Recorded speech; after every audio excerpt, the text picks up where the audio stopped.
Imagine this. The ground shaking from artillery, that acrid smell of smoke in the air, men yelling in the trenches, total chaos, right? That's the Western Front in World War I.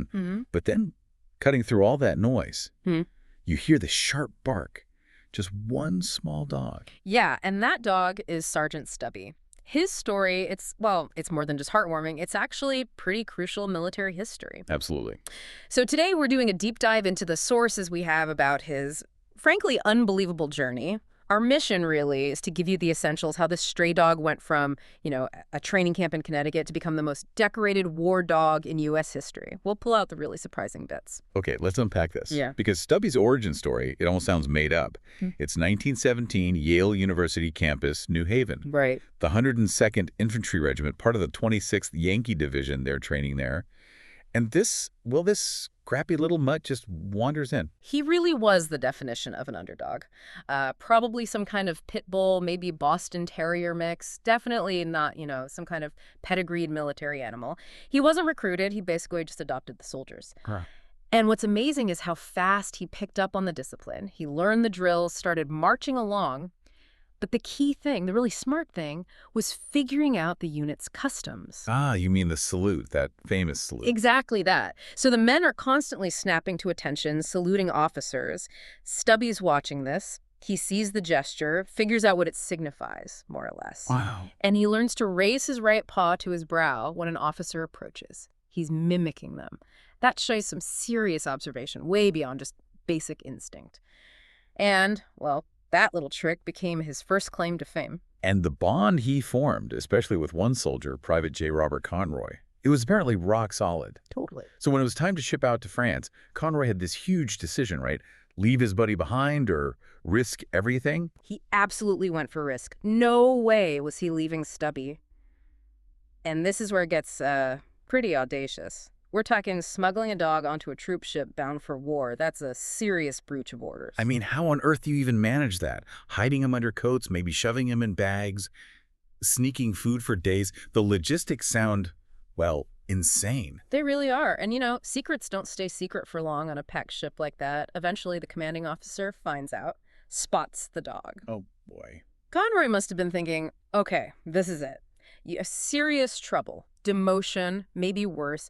Violating deployment orders is no small thing. But Stubby, he had manners. Right. This is the moment. It's perfect. Just as the CO starts, laying into Conroy, Stubby stands up on his hind legs and snaps off that perfect little paw salute. No way. Yes. The sheer discipline of it, the unexpected charm, the stray dog doing a perfect military salute, it just broke the tension. The officer apparently just burst out laughing. Hi, Pat. Pardon the dog right then and there. Allowed him to stay as the official mascot for the 102nd. So just like that, he's in. Private Stubby, officially deployed. And not just anywhere, but the Chemin des Dames sector in France, early 1918. That was a really nasty part of the front line. Exactly. He went from a Yale stray to essentially a legal military asset on the Western Front. Wow. And that shift from mascot to, actual soldier happened fast because the situation demanded it. Sure, the salute was cute, but his physical abilities were what really mattered.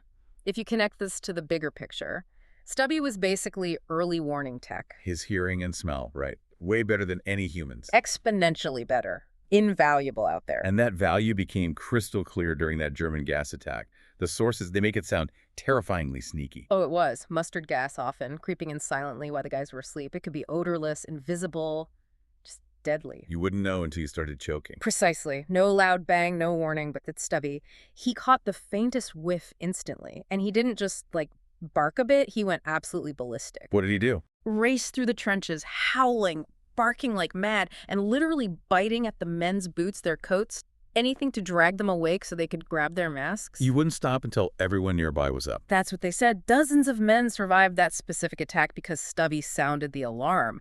I think that's the moment he went from being, the beloved pet to an absolutely indispensable comrade. Yeah, no question. He's one of them now. Absolutely. But, being a hero in WWI, it always came with a price.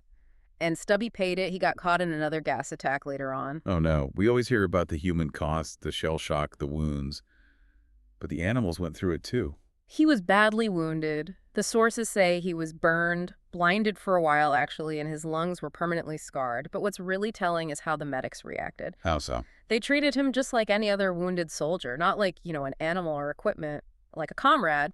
First aid, bandages, nursing him back, the same care they gave the human privates. That's incredible. And once he recovered, he found a new job, didn't he? Since the front line was maybe too much. Yeah, he kind of became the chief morale officer, a sort of therapy dog. Before that was really a concept. Right. He'd go around the hospital tents, maybe carried sometimes, just being there, wagging his tail, nudging guys, bringing a bit of hope, a bit of, normalcy into those awful places. And the men appreciated it. Hugely. So much so they took an old army blanket and sewed him his own custom uniform. His first coat of honor, you could say. That coat would eventually get covered in medals. That coat is such an icon. But his biggest moment, the one everyone remembers, was still coming. Okay, here's where it gets really interesting. Sergeant Stubby, the spy catcher. Right. This was near Seicheprey. Stubby's doing his usual patrol behind the lines, and he hears something. Someone crawling, trying to be quiet, in the bushes. And it's not one of ours. Nope. Turns out it's a German soldier, a spy, actually sketching the Allied trench layouts. So you've got this trained enemy agent, probably armed, focused on his mission. And his downfall is a little stray dog. Pretty much. Stubby just went for him, no hesitation, latched onto the guy's leg and would not let go. Barking, growling, literally dragging the struggling German soldier back towards the American lines until the sentries heard the commotion. You have to picture that scene. American soldiers run out, wondering what all the barking is about, and there's Stubby dragging a very confused German by the ankle. What did the commander think? Well, probably amused, yeah, but mostly just incredibly impressed. This wasn't just, a cute story. This was a genuine capture of an enemy agent by a dog, unassisted. So the reward? Immediate and historic. The division commander officially promoted him to Sergeant Stubby, making him the first dog in U.S. military history to officially hold a rank. Wow, that's a game changer. He's not just called Sergeant Stubby now. He is Sergeant Stubby. And his record wasn't just that one event, was it? He saw a lot of action.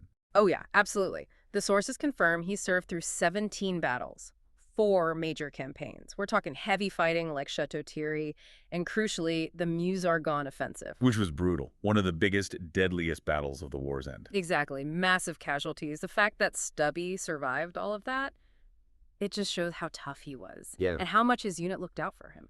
And besides catching spies, he kept up other duties. Still carried messages sometimes. And because of that amazing hearing, he got really good at warning the men about incoming artillery shells. Yeah. Like, long before human ears could pick up the sound, a sort of furry, low-tech radar. Yeah. A furry radar system, I like. He really was. And his fame wasn't just with the Americans. The French troops apparently loved him too. Called him Le Soldat Américain, the American soldier. Did they? Yeah. And there's a story that some French villagers even made him this fancy leather coat, hand-stitched, decorated with Allied flags, so Sergeant Stubby always looked the part. Amazing. So the war ends November 1918. His return home must have been something else. Oh, spectacular. He was a bona fide celebrity. America needed heroes after the war, especially ones like Stubby brave, loyal, completely untainted by politics. He marched in the victory parades, coat covered in medals, crowds cheering just for him. And his fame went right to the top, didn't it? He met presidents. All the way to the White House. If we connect this to the bigger picture, Stubby became this national symbol of loyalty, of American grit. He met President Woodrow Wilson, who supposedly saluted him. The president saluted the dog. That's the story. And later, he met President Harding and President Coolidge, too. 3 sitting U.S. presidents paying respects to a dog who started as a stray. That's quite something. And he stayed part of the veteran community too, right? Definitely. He got lifetime memberships in the American Legion, the Red Cross. He'd be there at the events, at parades, right alongside the men he served with. Truly one of the guys. His post-war life took another turn, though, when Conroy went to university. Yeah, that's another surreal chapter. Private Conroy. Well, Sergeant Conroy by then enrolled at Georgetown University to study law. And, of course, Sergeant Stubby went right along with him.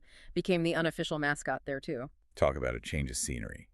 From dodging shells in French mud to a Georgetown football field. Right. The contrast is huge. He'd apparently entertained the crowds at football games, grabbing the ball and running around the field like he was playing. He was this piece of living history, always charming people, reminding them of the war, maybe, the sacrifice, but also the resilience. He certainly lived a full life, action-packed, beloved, surrounded by people who cared about him right up until the end in 1926. Yeah, he passed away peacefully, apparently in Conroy's arms, on March 16th.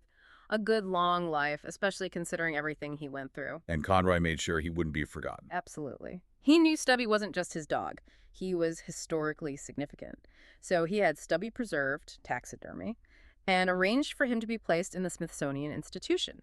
Where you can still see him today. Right. Standing there with his little coat and all those medals, it's actually really moving when you see it. It really is. And if we connect this to the bigger picture one last time, Stubby's courage, his service, it wasn't just a heartwarming tale.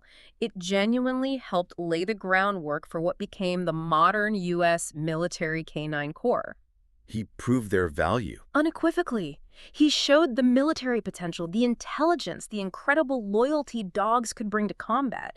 He proved bravery isn't about size or even species. It's about heart. The whole story is just incredible. Smuggling him aboard the ship, that salute, saving the day. Catching a spy, meeting 3 presidents, and ending up in the Smithsonian. His fame really tapped into something the public needed then, a pure hero. Exactly. And maybe, if you take one final thought away from this deep dive, maybe consider this. Stubby didn't sign up for a cause or an ideology. He didn't understand the politics. He just knew his people, his unit. And he stuck by them through some of the absolute worst fighting of the war. Never backed down, never abandoned them. So it makes you wonder, is that kind of instinctual loyalty completely separate from human strategy or politics? Is that maybe the purest form of heroism there is? So that's a really powerful thought to end on. Yeah. Something to definitely think about. Well, thank you for joining us on this deep dive into Sergeant Stubby's amazing life. A true forgotten hero whose story really does deserve the full spotlight. And we definitely encourage you to look for more stories. Like, his courage comes in all shapes and sizes.